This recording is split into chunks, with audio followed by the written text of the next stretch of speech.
સૌવાલા મિત્રોને મારા જય સિયારામ। હું દુષ્યંત પાઠક શ્રી હનુમાનજી દાદાની અસીમ કૃપાથી એક નવા વિડીયો સાથે આપની સેવામાં ઉપલબ્ધ છું। તો વાલા મિત્રો, આજનો ઉપાય આ વિષયની અંદર તારીખ છે 10મી જૂન 2026 ને વાર છે બુધવાર। પંચાંગની વાત કરું તો અધિક જ્યેષ્ઠ મહિનો ચાલી રહ્યો છે, તેમાં પણ ઉત્તર ભાદ્રપદ નક્ષત્ર, આયુષ્યમાન યોગ, મીન રાશિનો ચંદ્ર અને વૃષભ રાશિનો સૂર્ય। અશુભ સમયની જો વાત કરું તો યમગંટ સવાર 7:23 થી 9:04 સુધી છે અને રાહુકાળ બપોરે 12:26 થી 2:08 સુધી છે। આ બંને અશુભ સમય કહેવાય। અશુભ સમયની અંદર કોઈ પણ પ્રકારનું શુભ કાર્ય અને શુભ યાત્રા ન થાય। શુભ કાર્ય તો શુભ યાત્રા કરવા માટે કોઈ સારું ચોગડિયું, સારું મુહૂર્ત લેવું જોઈએ, જેમાં ઉત્તમ અભિજીત મુહૂર્ત આજે અશુભ સમયમાં ગણાયું છે। એટલે આજના દિવસે અભિજીત મુહૂર્ત નથી, પરંતુ કોઈ પણ શુભ કાર્ય તો શુભ યાત્રા શરૂ કરવા માટે કોઈ સારું ચોગડિયું અથવા સારું મુહૂર્ત લઈ લેજો અને સારું કાર્ય કરજો। વાલા મિત્રો, વાત કરીશું આજના ઉપાયની। તો આજના ઉપાયમાં વહેલી સવારે સ્નાન કરવા બેસો ત્યારે નાવાના પાણીની અંદર 5 ચમચી ગુલાબજળ પધરાવવાનું છે અને એની અંદર 1 ચમચી હળદર પધરાવવાની છે। બંને મિક્સ કરી ત્યાર પછી જ નાહવાનું છે। ચોખ્ખું પાણી ઉમેરી શકાય, સાબુ શેમ્પૂનો ઉપયોગ પણ કરી શકાય। સ્નાન થઈ ગયા પછી તમે વસ્ત્ર ધારણ કરી લો, કપડાં પહેરી લો, ત્યાર પછી તમારે એક સફેદ કાગળમાં 1/2 ચમચી જેટલા લીલા મગ લેવાના, એની પડીકી વારવાની, પોતાના પોકેટમાં 24 કલાક માટે રાખવાની। બીજા દિવસે વહેલી સવારે તમારે એ પડીકી કોઈ પણ પીપળાના ઝાડના મૂળમાં અથવા કોઈ પણ દેવ મંદિરે જઈને મૂકી આવી।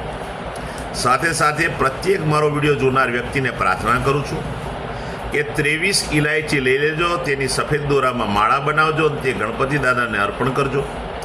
ગણપતિ દાદાને દુર્વા અને ગોળ પણ અર્પણ કરજો, બહુ ઉત્તમ પરિણામ પ્રાપ્ત થશે। ત્યાર પછી સાયંકાળે પશ્ચિમ દિશા તરફનું મુખ રાખી શ્રી હનુમાનજી દાદાને કાગભૂષણની રામાયણજીનો પાઠ અને એક હનુમાન ચાલીસાનો પાઠ અર્પણ કરજો। રાત્રે સૂતા પહેલાં પોતાની જ પથારીમાં બેસવાનું, પલાઠી વાળવાની। ઓમ કૃષ્ણાય વાસુદેવાય હરાય પરમાત્મને પણ ક્લેશનાશાય ગોવિંદાય નમઃ, આ મંત્ર યથાશક્તિ જપવાનું। આ તો આજનો ઉપાય।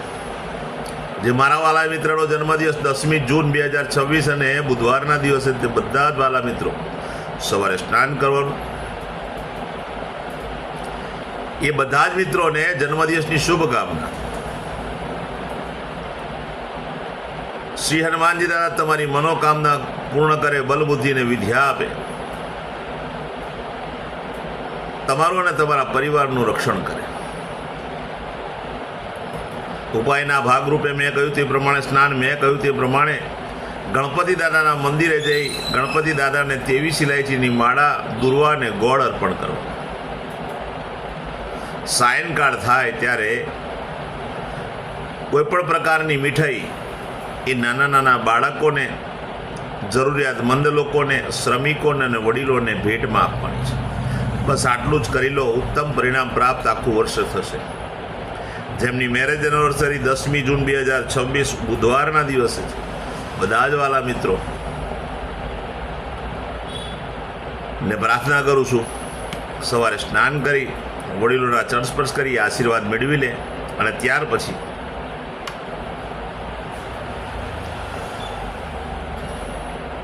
ગૌશાળાએ જાય, ગાયોની સેવા કરવાની છે, ગાયોની પરિક્રમા કરવાની છે, ગાયોને લીલું ઘાસનું દાન આપવાનું છે। સાથે સાથે તમારે ત્યાં જે ભોજન બન્યું હોય તે ભોજન પણ ગાયોને અર્પણ કરો। ત્યાર પછી કોઈ પણ વૃદ્ધાશ્રમમાં, અનાથાશ્રમમાં જરૂરિયાતમંદ લોકોને, વિધવા આશ્રમની અંદર શ્રમિકોને અથવા બ્રાહ્મણોને ચોખાનું, ઘીનું દાન કરવાનું છે। સાથે સાથે ગોળનું દાન કરવાનું છે, ખાંડનું દાન કરવાનું છે, હળદરનું દાન કરવાનું છે અને શાકભાજીનું દાન કરવાનું છે। બસ આટલું કરી લો, આખું વર્ષ ઉત્તમ રીતે પસાર થશે। વાલા મિત્રો, મારા બધા જ વિડીયો યુટ્યુબ પર હોય છે।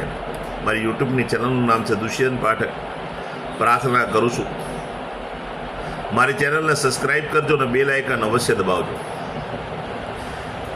હું નિયમિત એક વિડીયો મૂકું જ છું, આપ સૌ જાણો છો। તમે જો બેલ આઇકન દબાયેલો હશે